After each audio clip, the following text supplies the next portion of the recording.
Here is your Radio Theater Channel weekly podcast for download. The RTC still has the very best old-time radio on the live streaming. And if it's music you love, tune in to the RTC Music Channel, where this link and many others are on our website at oldtimeradiolisten.com. Now, here's Jim. In 30 minutes, we'll see how the great Gildersleeve celebrates the 4th of July. But first, we'll hear the views of Alexis de Tocqueville. Let's go back to the 4th of July in Albany, New York. The year is 1831. Let's listen to Democracy in America. The National Broadcasting Company, in conjunction with the Fund for Adult Education, presents Democracy in America by Alexis de Tocqueville.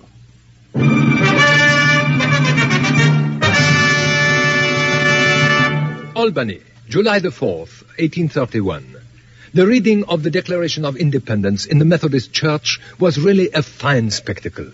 There was, in the reading of these promises of independence so well kept, in this return of an entire people toward the memories of its birth, something deeply felt and truly great. The 4th of July in Albany, 1831. A study in American independence. Item 3 in the series Democracy in America, prepared by the Division of General Education of New York University, under the direction of George Probst, American historian. A series designed to bring to life the America of 1831, as recorded by Alexis de Tocqueville, and so to illuminate the image of democracy itself. A study in American independence. The 4th of July in Albany, 1831.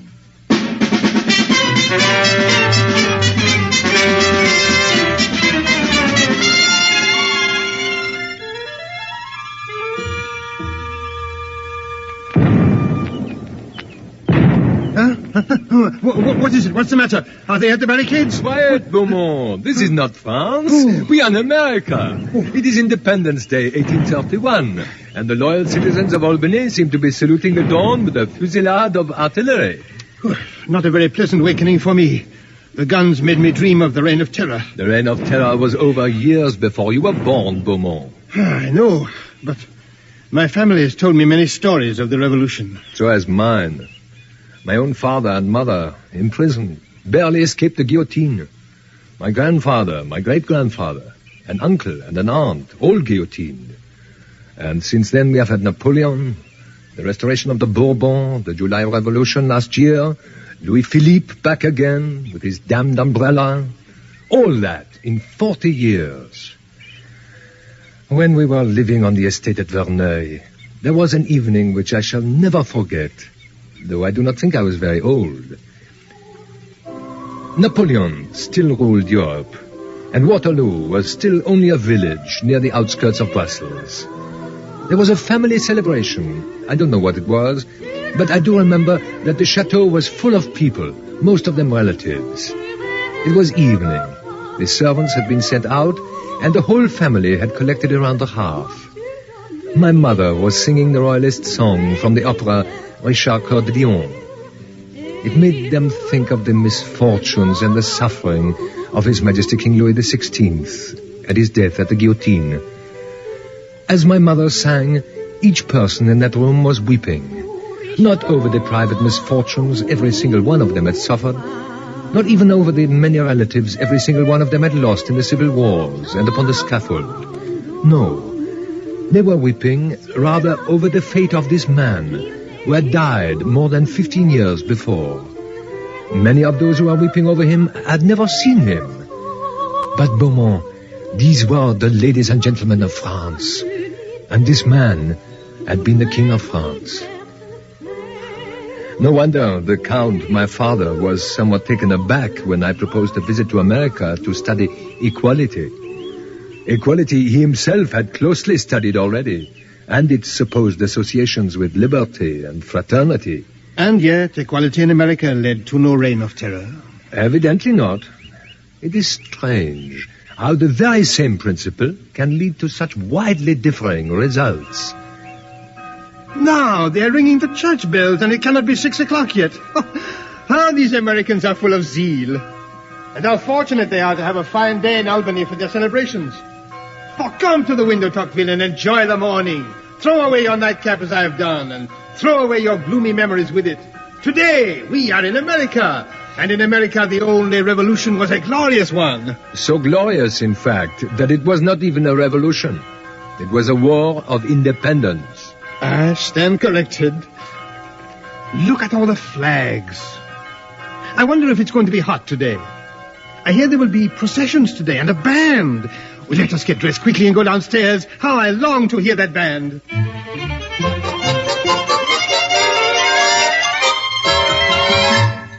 Come along, Tocqueville, a little more brandy. You'll never be able to stand the strain of an American celebration unless you're first 45 with an American breakfast. No, thank you. I'm not hungry. I mean thirsty. Oh, come, Tocqueville. You must bring your mind back from France. This is July the 4th, not July the 14th. Independence Day, not Bastille Day. We are about to witness the national celebration of a happy democracy. And how much of this happiness and democracy can we teach to France? Now we have a constitutional monarch with an umbrella. Now we have the beginnings of a democracy. Will that make us a happy and contented people, Beaumont? I don't know. What little I've seen of it among the Americans makes me think it certainly suits them.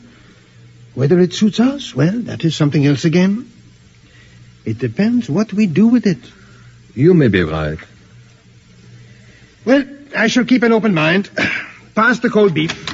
Morning, gentlemen. Early breakfast, that's the thing. Mr. Flagg. What a pleasant surprise. Nothing like a good breakfast to start a good day. Mr. Tocqueville, Mr. Beaumont, meet the Lieutenant Governor of the state of New York, Edward P. Livingston. Delighted to make the acquaintance of the countrymen of Lafayette. Oh, of course. Delighted, sir, to make your acquaintance. You must forgive our early intrusion, but Mr. Flagg felt, and I agree, that you must be spoken to at once before you'd made other arrangements. Spoken to, sir? Well, we're very anxious that you gentlemen will march with us and with various other dignitaries at the head of the procession. Mr. Flagg felt, and I agree, that it would be most fitting. And a friendship between the nations, a very fine thing. I agree. Sir, we should be most honored, but will not such a thing sadly disturb your table of precedence? Table of precedence? Not here, not over here. Plague take such a thing. The nearest we get to a table of precedence is that meeting we had last night in your house, Ned. I agree. And, you know, we just sat down with half a dozen of the leading citizens and thrashed it all out, where the wagons were to go, where the 4th of July orator was to march. I hope you're ready for some long speeches. And that just about settled it. Wait a minute. I forgot the militia. You're right. We'd better get along and see that they're going to turn out on time. Militia, what is that? To maintain order? Maintain order? What for? It's just for show. The militia's the National Guard. You're aware the Constitution gives every man the right to bear arms. Citizen army, that's the militia, citizen army. Do you not have an army in France? Oh, indeed, yes. We have an army and an armed police force, several police forces. But we have no such thing as a citizen army. There have been occasions when the army has ruthlessly suppressed the citizens. Happily in the past. In the past, yes. Come, Beaumont. You must excuse us, gentlemen. This Independence Day of yours is awakening in my breast feelings of patriotism and remorse. No doubt I shall feel better when the actual ceremonies begin.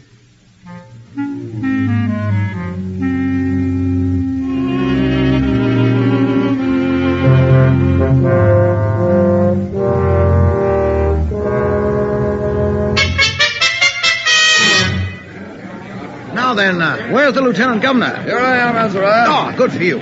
Now, we shall be in front, the Lieutenant Governor and you gentlemen and I, and the Chancellor and the Controller and all those people. Then we shall have the fire department. All of them? All 9 companies. What if there's a fire?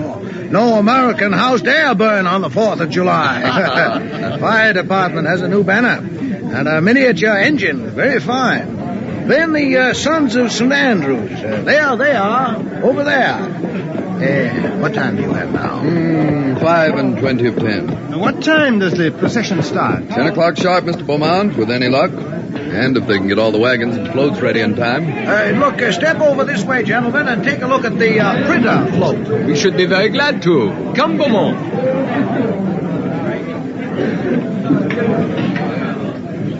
Now, here, gentlemen, look.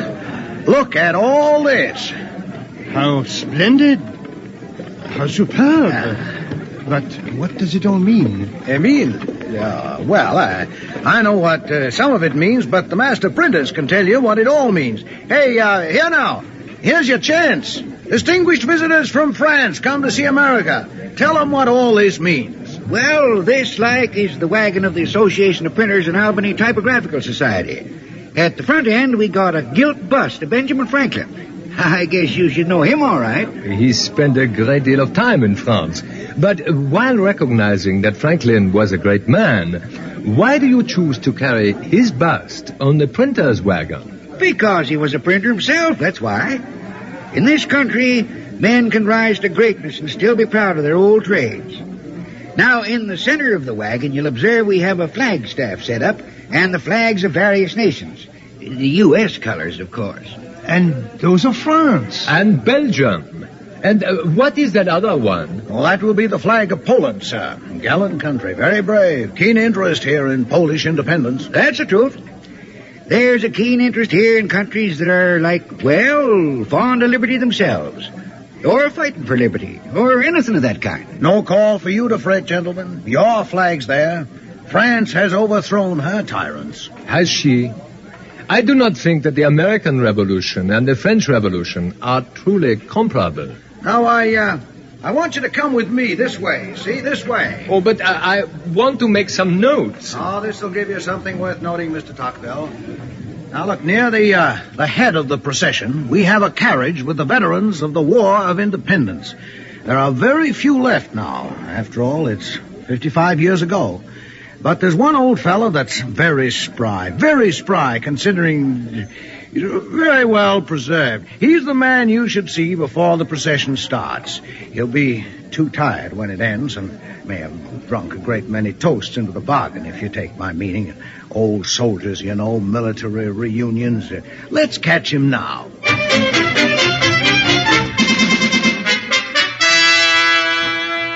Mr. Flagg hurried us past the other groups that were forming for the parade. The Mechanics Benefit Society, the Painters Association, the Apprentices Society. And I could not help reflecting, as we walked along, how unlike France this country has become. The American Revolution produced a Washington, not a Napoleon. It had no reign of terror, and General Washington was followed not by counter-revolutions and plots within plots, but by an orderly succession of constitutional presidents. Then we reached the place where an old gentleman was sunning himself beside his carriage, waiting for the procession to start. And these gentlemen are from France to study whatever we have to offer. It is an honor, sir, to meet a survivor of the armies of the American Revolution. No such thing. I beg your pardon? No such thing. It wasn't a revolution. That's what the British called it. We called it by its right name, the War of Independence. I stand corrected. And only this morning I corrected my friend, Monsieur Beaumont, for the same error. Did you see General Washington? I surely did. I was a drummer boy in the retreat across New Jersey. That was a cold campaign, that was. December. We all thought the game was about up then. Later on, we heard the general thought so, too. I was writing dismal letters to his friend about it. You heard of Tom Paine? Tom Paine? The infidel? Well, I don't know whether he was an infidel. I never got to ask him. I know he was all for an independent America. And I know General Washington thought a lot of him. Of course, he was a friend of his. Right in the middle of that New Jersey campaign, when we was all cold and sick and miserable, the general paraded us by regiments. Well, we hoped we were going to get an issue of brandy or rations or powder or something we could have used. But what we got was something written by this Tom Paine read out to us. A very famous passage. These are the times that try men's souls. We knew that without some scribbler telling us so. Well, no doubt he was trying to put heart into you. You have heard of our great General Napoleon. He was always addressing his troops to put heart into them. And he got beat in the end, though, didn't he? He did. But he knew that the armies did not run on speeches. An army, he once said, marches on its stomach. Well, the general knew that, too. He was the greatest man the world has ever produced. And he served only 2 terms as president. And then he went home to Mount Vernon and lived as a private gentleman. Now, there they go with some more of those confounded firecrackers. I hate the things.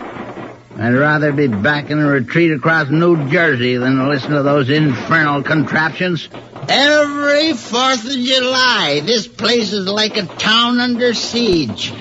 One damn fool after another, firing off muskets from the front door, pistols from the window.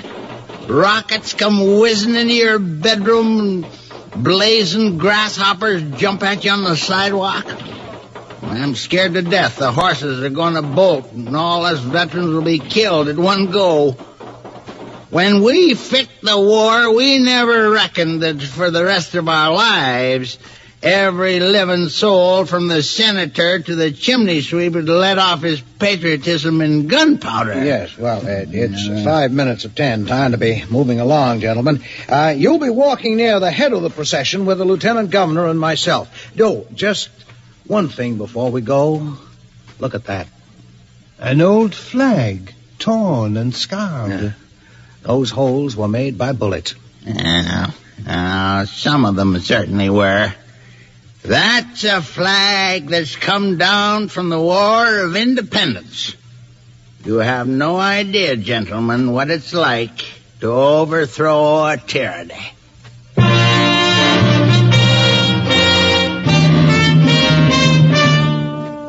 I could have told him that in France we had had too much experience of overthrowing tyrannies.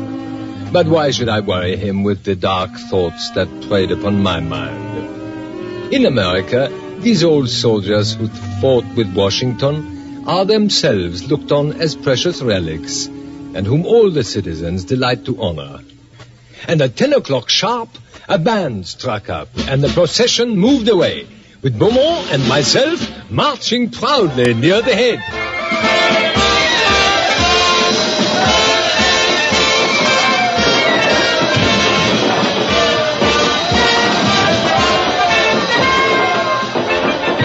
So here we are, Tocqueville, marching in the 4th of July parade in Albany. We swing around here onto North Pearl Street. Now look behind you in a moment. Gentleman marching behind. Oh, yes. The preoccupied-looking gentleman. Yeah, that's the one. Mr. John B. Van Shake, leading lawyer in town. He's the Independence Day orator. I believe he has some telling remarks prepared on the independence of the Poles and also on this little revolution of yours last July. Last July? Oh, yes. The July Revolution. The July Revolution. Do you remember, Beaumont, our talk after last July?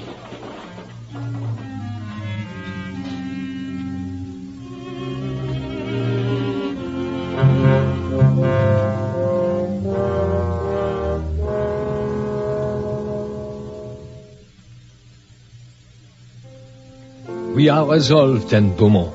Absolutely resolved. I've already explained to my father that my position as a magistrate of France has been rendered intolerable by the July Revolution. To say nothing of their testing our loyalty by making us take the oath of allegiance twice. That was nothing but a deliberate insult. It certainly didn't make us any more loyal. My friends are sufficiently outraged at my having taken the oath once. Brother's hand is set against brother. Our position in France has become intolerable. This trip to America will form a sort of voluntary exile. To study the American prisons. Well, that is a legitimate occupation for a pair of young magistrates. I think we have more to learn from America than information about prisons. What? The principle of equality. It may be that in America we can get a glimpse of the destiny of France.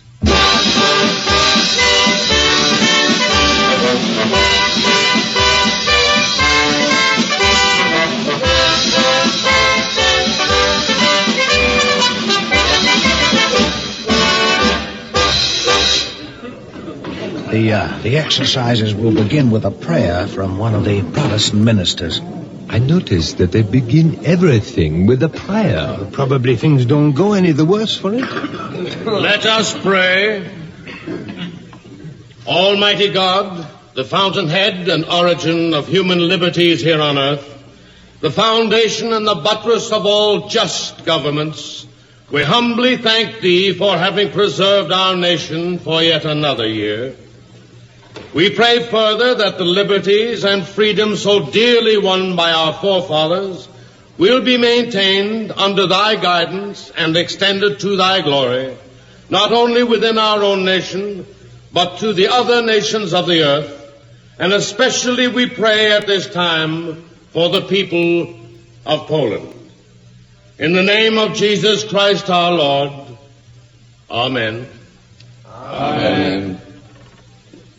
Judge Waterton will commence the exercises by reading the Declaration of Independence. When in the course of human events it becomes necessary for one people to dissolve the political bands which have connected them with another, and to assume among the powers of the earth the separate and equal station to which the laws of nature and of nature's God entitle them, a decent respect to the opinions of mankind requires that they should declare the causes which impel them to the separation. We hold these truths to be self-evident, that all men are created equal, that they are endowed by their Creator with certain unalienable rights, that among these are life, liberty, and the pursuit of happiness. Of all the events which occurred, I was most impressed, first, with the honor and respect accorded to the veterans of the war, and secondly, with the reading of the Declaration of Independence itself, which was done with warmth and dignity. It was really a fine spectacle. A profound silence reigned in the meeting. When, in its eloquent plea, Congress reviewed the injustices and the tyranny of England, we heard a murmur of indignation and anger circulate about us in the auditorium. When it appealed to the justice of its cause and expressed a generous resolution to succumb or free America, it seemed that an electric current made the hearts vibrate. This was not, I assure you, a theatrical performance.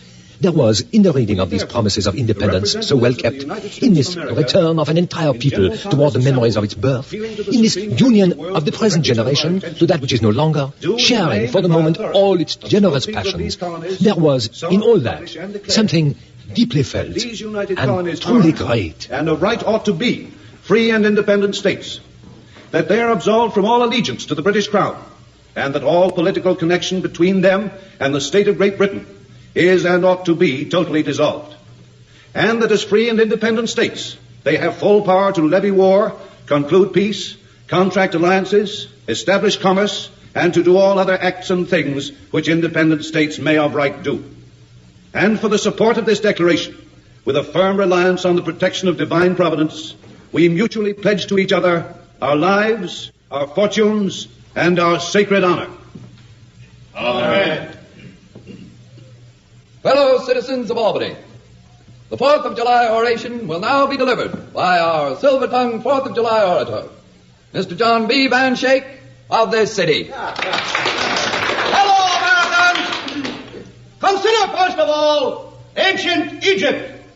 Oh, my fellow Americans, how readily does ancient Egypt spring to the tongues, the hearts, and the eyes of every one of us here today. In this very They should have stopped with the reading of that noble declaration, but no. No sooner was it concluded than a lawyer stepped up to make us a long rhetorical harangue in which he pompously passed the entire universe in review to get to the United States, which in all respects he made the center of the world. This had all the appearance of a farce, though of course we see such things in France at the funerals of our great men. I came out cursing the orator whose flow of words and stupid national pride had succeeded in destroying a part of the profound impression that the rest of the spectacle had made on me. But before we left, the proceedings ended with an ode called The Progress of Liberty, set to the tune of our Marseillaise, and accompanied by an orchestra which consisted, I assure you on my word of honor, of nothing whatever but one single flute. The onward be thy way, unstayed thy progress be, empires and thrones shall on thy sway triumph and liberty.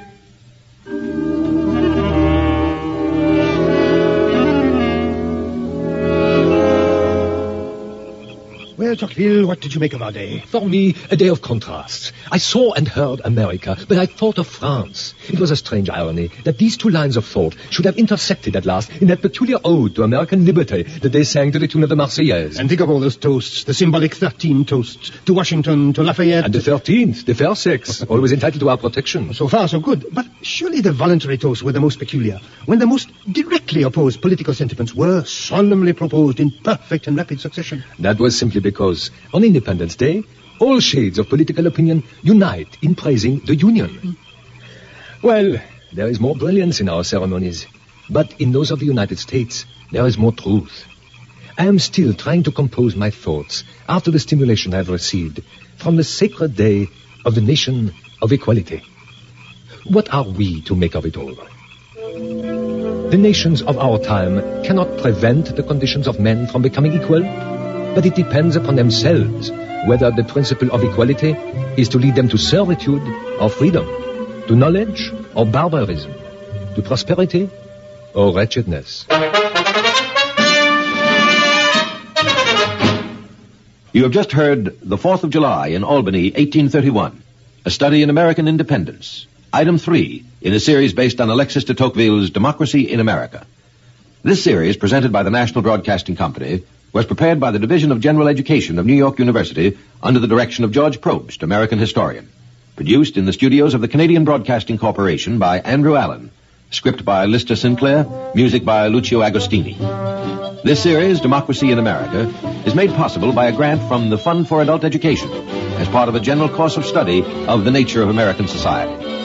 For information about the use of these de Tocqueville dramatizations for study or discussion, and how to secure these new materials about American democracy at a reasonable charge, write to the American Foundation for Continuing Education, Post Office Box 749, Chicago 90, Illinois.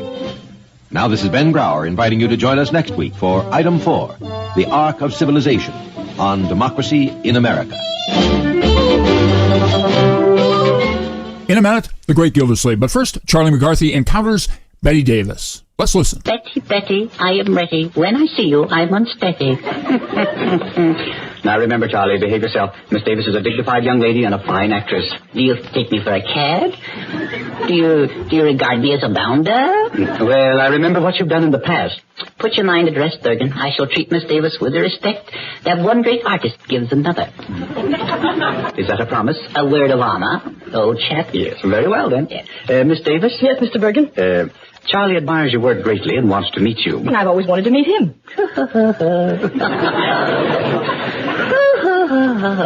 Well, welcome, Miss Davis. Welcome indeed. Thrice welcome. You overwhelm me, Mr. McCarthy. That's not a bad idea. Now, Charlie. No. I was carried away, Bergen. Carried away.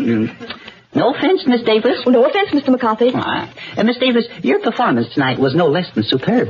Are you as flattering to all the girls you meet, Mr. McCarthy? Oh, no. Girls may come and girls may go, but Davis is ever in my heart. You're very kind, Mr. McCarthy. Nothing, eh? Miss Davis, I simply adored your picture. I sit on Bergen's knee, but I worship at your feet. You touch me deeply, Mr. McCarthy. And may I add that I have found your antics constantly amusing? Compared to your art, I'm only a buffoon, a thing of rags and tatters. Yes, but under your mask, I am sure something deeper lies. Oh, lies and lies and lies and lies. You know, you have a certain pathos, the spirit of Pagliacci. You mean Pagliacci wants a cracker? No. Oh, I shouldn't do those things. With your acting, you should go far, Mr. McCarthy. Oh, thank you. The farther, the better. Oh, how far can I go, Miss Davis? Charlie? Your promise, yes. No offense, Miss Davis. Oh, no offense, Mr. McCarthy. No. What would you say, Miss Davis, if I told you I thought you were a honey? Charlie? I won't say it, Bergen. A promise is a promise. All right. Frankly, I'd like it, Mr. McCarthy. If you hadn't promised Bergen. I might ask you to meet me at luncheon tomorrow, Miss Davis, if I was allowed to say it, but you know how 'tis. I'd be glad to go, if you hadn't promised Bergen. Yes. You know, I'd ask you for a date tonight if I hadn't promised Bergen. No, that, Charlie. All right, scram, Bergen, will you scram? I have a little hideaway in the hills, Betty. I'd take you there, and so forth, and so forth, and so forth, and so forth. And I'd be glad to go, and ditto, and ditto, and ditto. Charlie, remember, will you scram, Bergen? And under the stars, Betty, I would tell you how wonderful you are if I hadn't promised Bergen. Now remember, Charlie, scram, Bergen. Miss Davis, I really ought to warn you. Scram, Bergen. Let's visit with the great Gildersleeve as he celebrates the 4th of July with the Jolly Boys. The Kraft Foods Company presents the Great Gildersleeve. Yeah.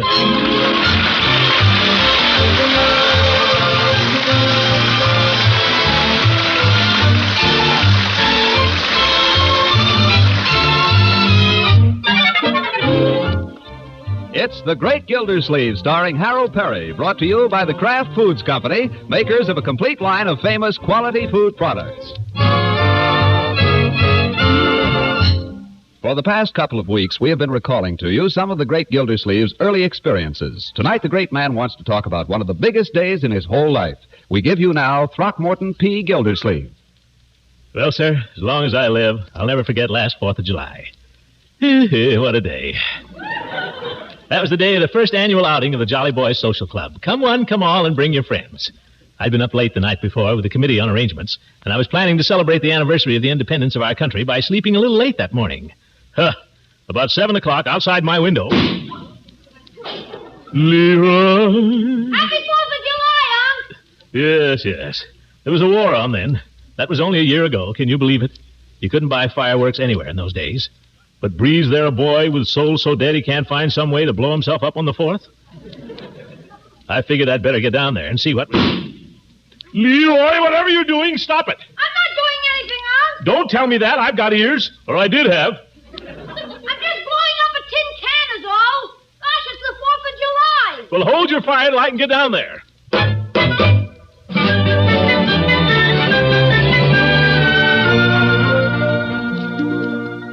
You can't deny a small boy the 4th of July. That's his day.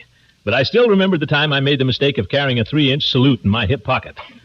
And my best friend sneaked up on me with a piece of punk. It was burned in my memory. I didn't want anything like that to happen to Leroy, so I got up and shaved and got dressed, put on my white Palm Beach suit and my white canvas shoes that I hadn't worn in years, and hurried downstairs. Breakfast was a rather disordered meal that day. I guess we were all a little excited.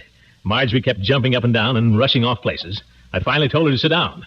Marjorie, I said, for heaven's sake, light somewhere. But I'm all through, Uncle Morris. I don't care. Sit down. You make me nervous. But I'm supposed to be helping Bertie make the lunch. That can wait till after breakfast. One thing at a time here. Where's my cereal? Leroy, wipe your chin. Bertie, I'm ready for my cereal. I'm coming. We ought to get a bell. Here you are, Mr. Gildersleeve. Leroy, how about you? Well, I'm quite simple. What's this you've given me, Bertie? That's your... Oh, my goodness. That's the chopped olives for the sandwiches. Olives are my favorite fruit, Bertie, but not for breakfast. Oh, I'm sorry, Mr. Gildersleeve. That's what comes from making lunch and breakfast at the same time. I only hope I didn't go and spread the oatmeal on the sandwiches. Bertie's a scream this morning. How do you like her with that cap over her eye? I really ought to go out there and help her. Sit still, my dear. It'll only add to the confusion. She'll fight her way out of this. What time are we leaving for the picnic grounds, Unky? Well, Floyd should be coming by here for us about 11. Floyd Munson? Are we going with him? Yeah, he's going to get his cousin's hay wagon. We'll all ride out together. Everybody. Big excursion. Oh, how wonderful. A hayride. I've got to run right over and tell Marshall. Yeah, Marshall will find out. You stay right where you are. A hayride. Oh, this is going to be more fun. Unky, I think you were a darling to arrange it. Yeah. And don't you look pretty in your nice white suit? Doesn't he look pretty, Leroy? He looks like the good humor man. I feel like the good humor man, Leroy. Yes, sir, nobody's going to make me mad today. But don't keep trying, Leroy.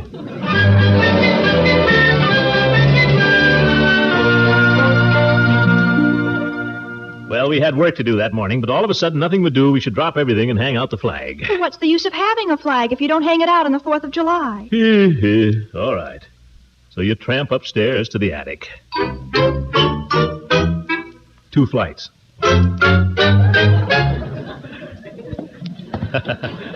Extra step. Well, you rummage around, you find the flag, then you open the front attic window. It hasn't any sash cord, so you have to prop it up with a stick. Only you can't find a stick, so you use a coat hanger. I'll go out in the yard, Uncle Mort, and see how it looks. Now, Leroy, when I get out the window, you hold on to my legs. What for? What for?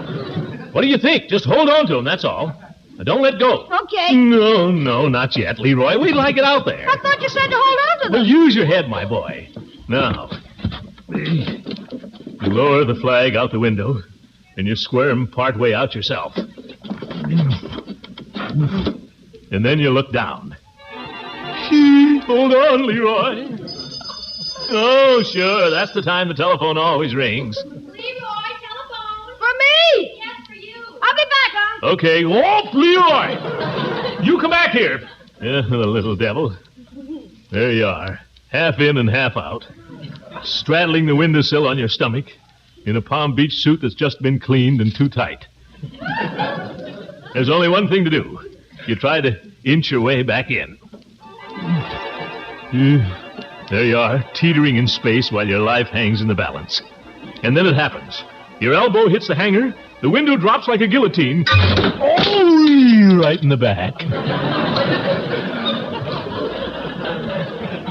You're pinned there like a rat in a trap, clutching at Old Glory. 4 or 5 hours pass. Maybe it's 4 or 5 minutes. You've been hollering as loud as you can, with the wind knocked out of you in your heart and your throat. And then some fool happens along and calls to you. What you doing, Throckmorton? Leela! Shoot if you must this old gray head, but spare your country's flag, he said. Leela, help! This is no joke, Leela. I'm stuck. Oh, gracious. Get help! You stay right there, Throckmorton, you hear? I'll be up. Marjorie, Leroy, Bertie, everybody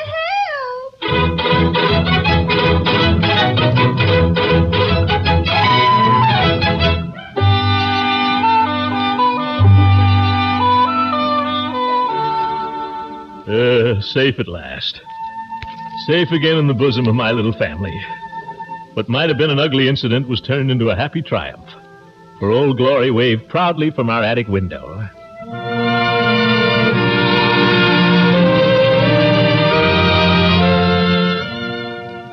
We all went out front to look at it. And we all agreed that it looked just fine there. It looks just fine there, Throckmorton. Just fine. It looks beautiful. Yeah. How do you like it, Bertie? Mr. Gildersleeve, if I had my way, I'd leave it there all the time. Yes, sir, it looked fine.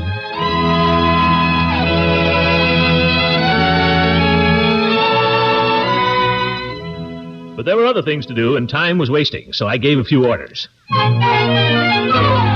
Let's get going here, Bertie. No time to lose. Yes, sir. Now, Marjorie, you help Bertie with the lunch. Okay. Leela, I wonder if you could give him a hand. Well, I have to dress yet, Throckmorton, but I'd be glad to do what I can. Good. Leroy, you carry out the basket and things as they get them packed. Me? Yes, you. What are you going to do? I'm going to sit down on the porch here for a while and think about the Declaration of Independence.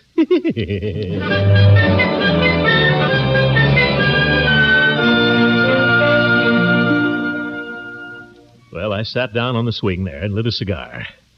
And I thought how different this was from other 4th of Julys I'd known. How quiet and how nice. And I thought how a man's tastes change as he grows older. Why, when I was a youngster, I lived in a world of high explosives. Dynamite caps, 5-inch salutes, red devils, Roman candles, erupting strombolis, 50-cent skyrockets. I loved them. Not anymore. Suddenly I looked down the walk, and here came a little boy that might have been me at the age of 6. Only it wasn't. It was little Craig Bullard from across the street, and he was pulling a toy cannon. I knew what he was going to say before he said it. Can Leroy play? Well, hello, Craig. What's that you got there? I want Leroy to play with me. Well, Leroy's inside right now. Time to come out. Well, he has some work to do, Craig. I want him to come out. Later, perhaps later. Who gave you the cannon? My father. Oh, that's fine. Doesn't go off, does it? Now, Craig, surely your father's told you not to aim that thing at people. Craig, what are you going to do? I'm going to shoot you. Now, Craig, what's that string for? I'm going to pull it. Don't you shoot that thing. I'm going to pull it. 1. Craig, you hear me? Don't you shoot that. 2. Look, Craig, I thought of a game. 3. I knew it wouldn't shoot. Hi, Leroy. A little guest to see you, Leroy. Oh, for corn's sake. I'll see you later, Craig. I'm busy. I have a cannon. What's that? I have a cannon. Hey, pretty neat. Let's have a look at it, Craigie, old boy. Maybe I can show you how to shoot it. You do, and I'll shine Boy, the... this is one of those carbide cannons. I pull the string and nothing happens. Well, no wonder. What you need is carbide. I've got some around in the garage. Come on. Hey, did you ever think of loading it with gravel? Leroy? Yeah? No carbide, Leroy. But it's meant for carbide. And no gravel. Okay, no gravel, just carbide. And no carbide. Okay. Come on, Craig. I know what we'll do. What were they going to do? I sat there uneasily, wondering how little boys ever live to reach the age of 12. But pretty soon they were back again. Leroy knocked over my cannon! Wait a minute. Leroy knocked over my cannon! Stop it! Stop it, Craig! Yeah, stop it, you little snitcher! Leroy! Well, he claims he's General Eisenhower. Leroy, Craig's a little boy. That's no reason to get angry with him if he wants to imagine things. I'm General Eisenhower. He's Rommel. Yep. Now he wants to change sides, the dirty guy. He must have discovered how the game comes out. I'm going to take my cannon and go home. Yeah, well, that's all right. I think that's a very wise decision, my boy. Very wise indeed. Rommel would have been smart if he'd done the same thing.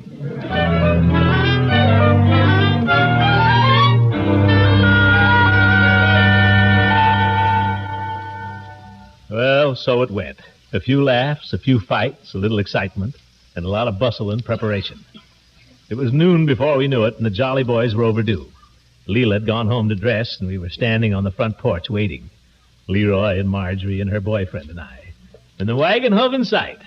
Here it comes, Auntie. Oh, boy, look at it. Yes, sir, it was Floyd's cousin's hay wagon with a nice bed of fresh hay. And there were red, white, and blue bows on the tails of the horses. And somebody had twined red, white, and blue crepe paper through the spokes of the wheels. Floyd's cousin was handling the horses, and Floyd sat on the seat beside him. And believe it or not, he had an accordion. Oh, brother, is that corny? Oh, it's wonderful. Don't you love it, Marshall? Oh, Auntie, I'm so happy. Hey, don't jump up and down with the thermos bottles, my dear. Whoa! Ahoy there, Commissioner! Ahoy, Jolly Boys! Climb aboard! Oh, yes. Okay, let's get started, huh? There they all were. Good old Hooker, good old Peavy, good old Floyd, and good old Gates.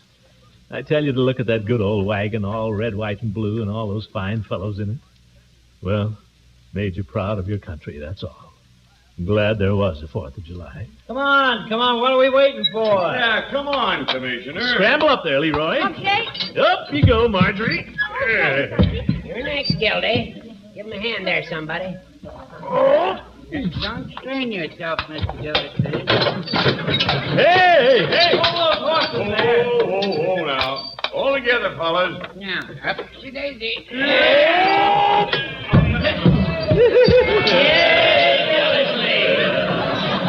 Well, let's go. Giddy up there. Yeah, hey, wait! Huh? Don't forget to stop for the girls. Are you kidding? Oh, take me out to the loading. Take me out with the crowd. Buy me something and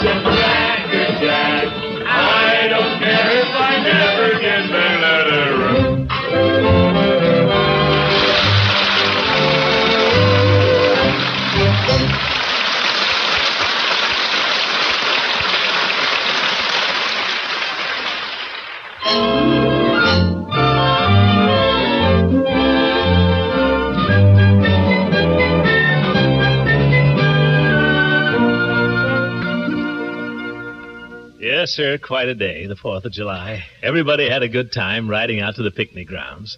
Leroy was up front with the driver. Marjorie and Marshall Bullard sat together, talking very seriously. Floyd was playing his accordion. Mostly requests from Eve Goodwin and Leela Ransom. Sounded pretty good. Floyd was all dressed up for a day in the country with white sports shoes. Judge Hooker had on a pair of golf knickers he dug up someplace. I never knew the judge was bow-legged before. That'll do, Leroy. Eve Goodwin was looking very pretty with a big straw hat on. Leela was wearing something she called a play suit. Didn't you ever have a play suit, Throckmorton? No, but I like it. What'll we play? Oh, you. Well, we got out to the grounds in about an hour. A nice woodsy spot besides a little stream. Quite a good deep pool at one point. We unloaded the baskets with the food. Everything was so peaceful for a few minutes. Just pile all that stuff over here, boys, under the tree. What about putting it out here in the open? I prefer to have it under the tree, Floyd, and since I'm to be the chef... Who said you were going to be the chef, Judge? Naturally, I assumed that... Well, just turn off your assumer. You're assuming too fast. Yeah, I'm pretty fair-handed at barbecue myself. I will attend to the barbecuing, Floyd. Who said so? What? It just so happens, Gildy, that my recipe for barbecued frankfurters is acknowledged the best in town. Not by me, it ain't. I got a sauce makes a hot dog taste like filet mignon. Well, my sauce makes it taste like a hot dog. I still say if you have any regard for our guests, you let me be the chef. Oh, is that so? Well, now, wait a minute. Fellas, is this any way to behave? Why, what'll our guests think of the Jolly Boys? Gee, I never thought of that. We've got an organization with a reputation to maintain. Summerfield has its eye on the Jolly Boys Club. Chief Gates is right, fellas. I'll withdraw my claim to the chef's job. So will I. You take it, Floyd. No, Judge, you take it. Oh, no. Well, then let Gildersleeve have it. Oh, no, not me. Well, for heaven's sake... You asked for it in the first place, Judge. That has nothing to do with it. Let's be Jolly Boys, shall we?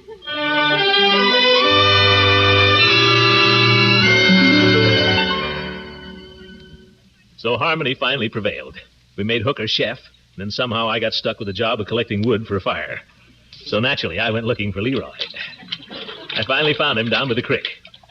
Leroy, put your shoes on. I want you to gather some wood for a fire. Oh, no. Now, Leroy. I'm working on an important project. I can't stop in the middle of it. What is the project? I'm improving the swimming hole. Everybody will be grateful when it's done. There's nothing the matter with the swimming hole, my boy. It doesn't need any projects. Are you kidding? It isn't deep enough. I can't even get over my head. It isn't necessary to drown to have a good time, my boy. Now put on your shoes. Oh, please, I'll get the firewood later. Can't I just build a small dam? Well, all right. But building a dam is harder than you think. Well, if a dumb animal can do it, I can do it. Gosh, a beaver. They chew down trees with their teeth and then slap the mud on with their tails. How are you going to manage that? Sit on it. Or maybe you could sit on it. That'd be better. Leroy! If you're going to play in the water, put on your bathing suit.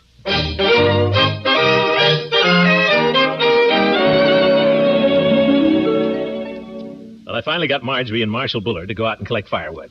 They'd been mooning around with nothing to do, and they seemed glad of an excuse to go off for a walk by themselves. Of course, when they came back an hour later, they'd forgotten to bring any firewood. They didn't seem to mind going back for some more, although by that time the rest of us were getting ready to go swimming. Say, Commish, that schoolteacher don't look bad in a bathing suit, does she? Miss Goodwin is a lady, Floyd. Did I say she wasn't? Ransom ain't bad either. Are you referring to Mrs. Ransom? Well, sure. What's the matter? You better watch your step there, Floyd. Remember, Mr. Gildersleeve's been engaged to practically every woman on this picnic. Now, see here, you folks. Only kidding, Commissioner, weren't we, Floyd? Well, I thought so. Come on, let's go swimming. Well, gentlemen, off for a plunge in the brook? Peavy. Come on, get into your bathing suit. No, thanks, Mr. Gildersleeve. Not today. Oh, come on, Peave. It'll cool you off. No, really, the fact is, I'm not much of a swimmer. Oh, just float then. Anybody can float. Well, no, I wouldn't say that. I've always had trouble floating. Oh, there's nothing to it, Peave. Just lie on your back and don't move. And that's what they always told me. Well? And every time I try it, water goes up my nose. Your head must be heavier than your feet. That's what I say. You two? Aren't you all going in the water? We'll be right there, Leela. We're trying to get Peavy to come along. What, Peavy? Not going swimming? No, Judge, not today. Well, good way to work up an appetite, Peavy. Well, I dare say, but the fact is, gentlemen, I promised Mrs. Peavy I wouldn't go. She has a theory it's bad to go in the water on a hot day. That's a lot of baloney. Well, no, I wouldn't say that. Not to Mrs. Peavy, anyway. Of course, right now she's out of town. Yeah, that's right. Come on, Peavy. Come on, fellas. Last one into the water is a rotten egg.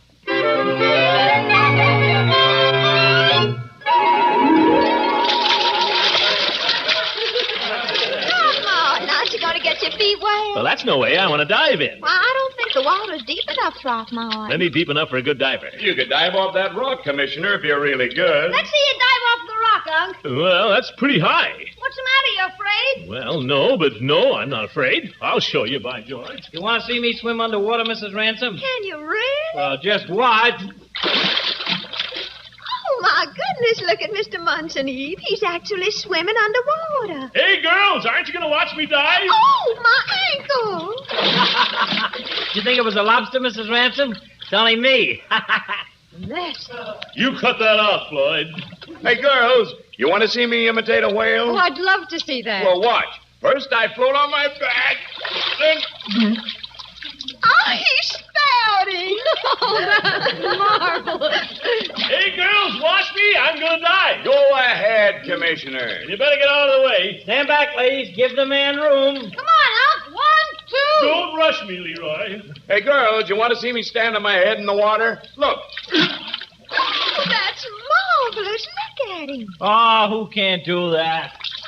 Oh, both of them. Don't they look fantastic? Hey, girls, watch me. I'm going to dive. Well, for corn's sake, go ahead and dive. Oh, look, Eve. Here comes Mr. Peavy. Oh, my goodness. That long-sleeve bathing suit is hookers.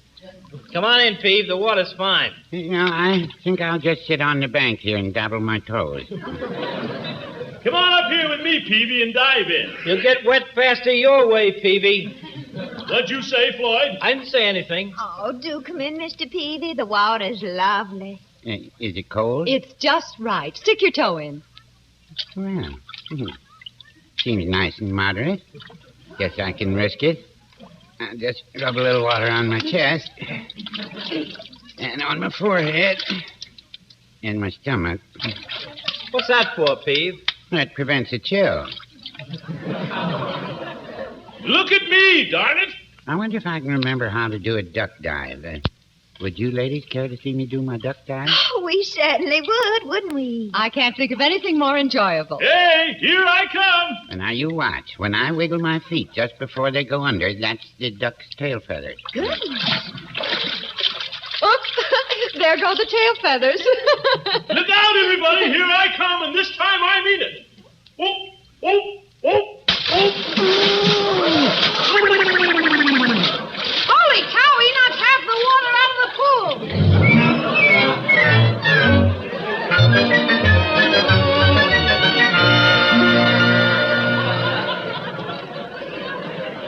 Well, we were all having a good time in the water, but the judge made us come and eat his barbecued frankfurters.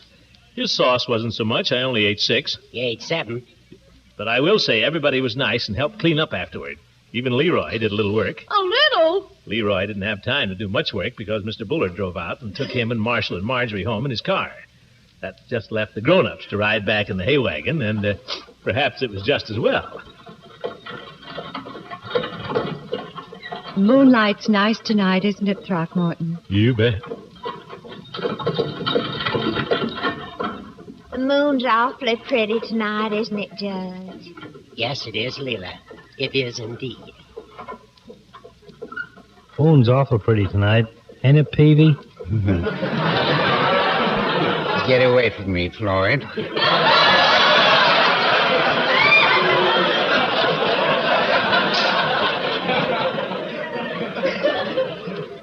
Are you comfortable, Eve? Mm-hmm, yes. Comfortable, Leela? Yes, thank you. Although the hay gets a little itchy after a while.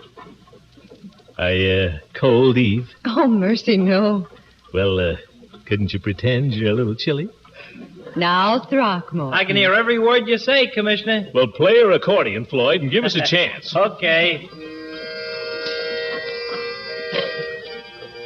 Floyd played some nice old songs, and Eve snuggled up to me a little.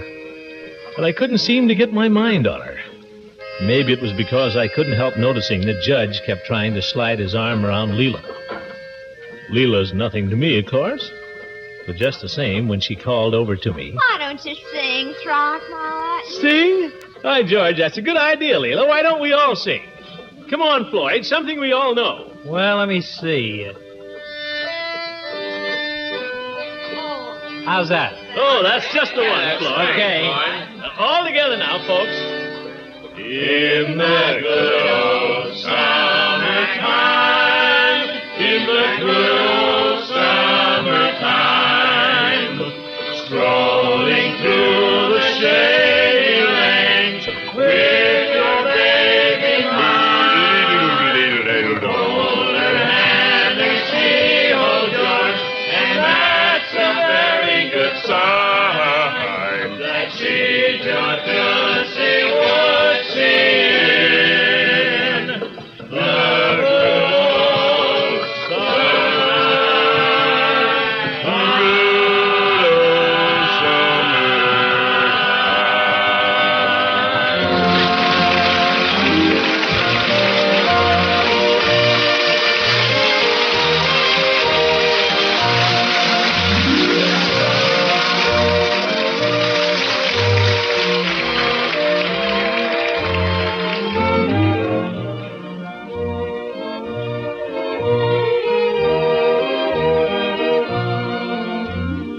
Yes, sir.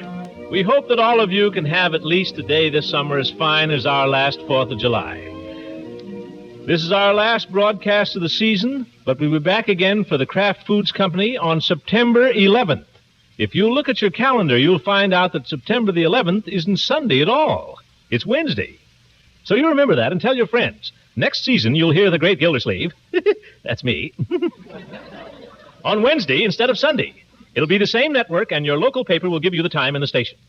I guess all the members of our cast are looking forward to their vacations. I'd like to thank every one of them for the nice times we've had together all this year.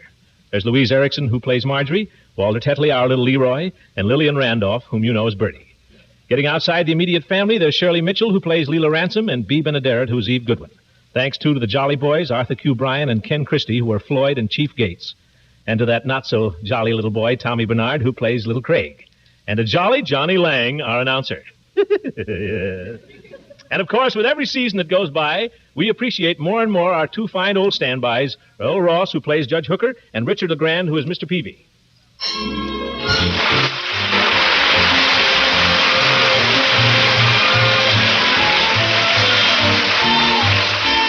This is NBC, the National Broadcasting Company.